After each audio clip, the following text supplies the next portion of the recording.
Ketua DPP PDI Perjuangan, Said Abdullah, menanggapi perihal surat dari Purnawirawan TNI yang mendesak agar DPR dan MPR memproses pemakzulan atau impeachment Gibran Rakabuming Raka dari kursi Wakil Presiden RI dipercepat. Menurut Said yang merupakan Ketua Banggar DPR RI itu, tidak bisa secara tiba-tiba surat tersebut diproses oleh pimpinan DPR RI. Said menilai pimpinan DPR maupun MPR pasti akan mengkaji terlebih dahulu surat tersebut sebelum menindaklanjuti desakan Purnawirawan TNI itu. Dari katakanlah bapak-bapak kita yang purnawirawan soal pemakzulan,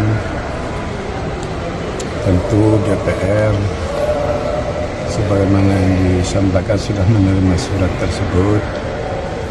Download Tribun X sekarang, menghadirkan lokal menjadi Indonesia.